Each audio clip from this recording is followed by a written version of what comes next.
খুন্দিবলৈ আৰম্ভ কৰিছোঁ আৰু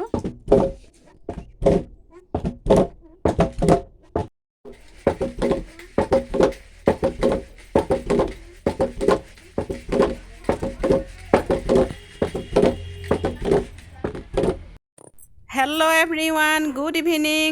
ৰুমা দত্ত বৰাৰ ইউটিউব চেনেললৈ আপোনালোক সকলোকে পুনৰবাৰ স্বাগতম জনাইছোঁ। আগন্তুক নৱবৰ্ষ তথা ভোগালী বিহুৰ বহুত শুভকামনা জনালোঁ। আজি মই ভোগালী বিহুৰ প্ৰস্তুতিকৰণেৰে আপোনালোকলৈ এটি ভিডিঅ' লৈ আহিছোঁ। বৰা চাউলৰ পৰা তিলপিঠা কেনেকৈ প্ৰস্তুত কৰিব পাৰি, আহকচোন আমি ভিডিঅ'টো আৰম্ভ কৰোঁ। বৰা চাউলৰ তিল পিঠা বনাবৰ কাৰণে মই এয়া 2 কেজি চাউল 1.5 ঘণ্টামান সময় তিয়াই থৈছিলোঁ। এতিয়া মই চাউলখিনি এয়া খৰাহীত সুন্দৰকৈ টুকি থৈছোঁ পানীখিনি নিয়ৰ হ'বৰ কাৰণে। তাৰপিছত মই ঢেঁকীত এয়া পিঠাগুড়ি খুন্দি আছোঁ। এয়া আমি পিঠা খুন্দিবলৈ আৰম্ভ কৰিছোঁ। এয়া মোৰ ভাগিনে ঢেঁকী দি আছে।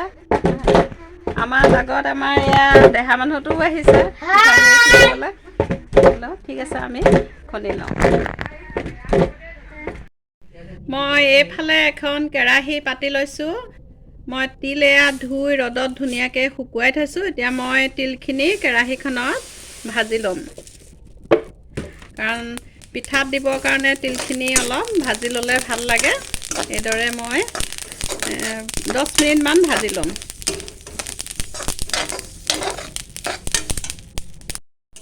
কিছু সময় ভাজি লোৱাৰ পিছত মোৰ তিল হৈ গৈছে আৰু এতিয়া মই গেছটো অফ কৰিম আৰু তিলখিনি মই ঠাণ্ডা হ'বলৈ দিম। ঠাণ্ডা হোৱাৰ পিছত মই মিক্সিত পিচি ল'ম। এইখিনি 1 কেজি গুড় মই মিহিকৈ চকলিয়াই লৈছোঁ আৰু এয়া তিল মই মিক্সিত পিচি ল'লোঁ। মই এতিয়া গুড়ত তিলখিনি পিচি লোৱা তিলখিনি মিক্স কৰি ল'ম সুন্দৰকৈ পিঠা বনাবৰ কাৰণে। এইদৰে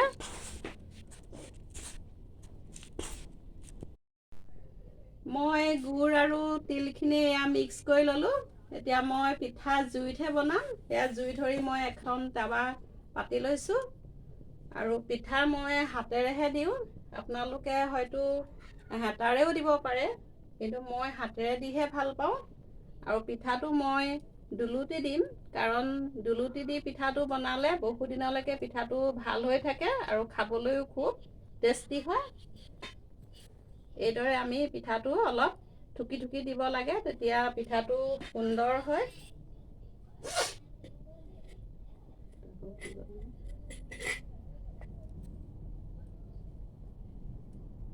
এইদৰে তিল আৰু গুড় মিক্স কৰিলোঁ আৰু আমি নিজৰ সুবিধা অনুযায়ী এইদৰে দি ল'ব লাগে। আৰু মই 2টা হাতে ব্যৱহাৰ কৰোঁ। এইখন হাতাৰে মই লৰাই লৈছোঁ আৰু এইদৰে আমি পিঠাটো বনাবলৈ, সকলোৰে বনোৱা পদ্ধতি একে নহয়। কিছুমানে হেতাৰে মেলি দিয়ে, মই কিন্তু এনেকৈ হাতেৰে কৰিহে ভাল পাওঁ। আৰু কাষত এইদৰে পিঠাটো অলপ দেৰি থৈ দিব লাগে, তেতিয়া পিঠাটো খাবলৈ খুবেই টেষ্টি হয়, মচমচীয়া হয়। পুনৰ মই আৰু এটা পিঠা বনাবলৈ এইদৰে আৰম্ভ কৰিছোঁ। এইদৰে হাতেৰে মেলি ল'লে বহুত ধুনীয়া হয় পিঠাটো। আৰু এখন কাপোৰে এইদৰে ঠুকি দিব লাগে। এইদৰে থেপি দিলে পিঠাটো বহুত ধুনীয়া হয়, দেখিবলৈ শুৱনি হয়।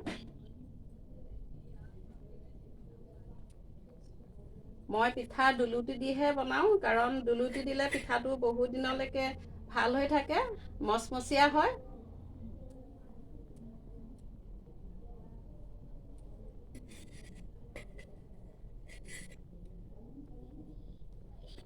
দুখন হাতে ব্যৱহাৰ কৰিব লাগে, এখন হাতে নহয়গৈ।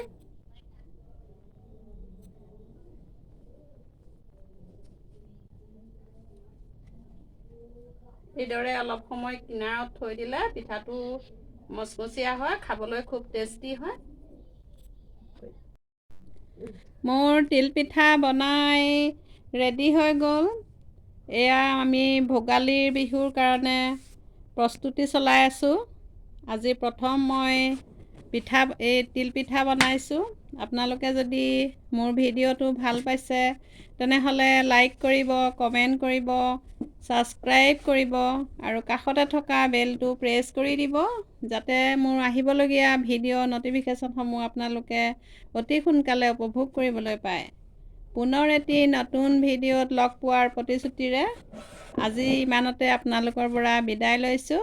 ধন্যবাদ।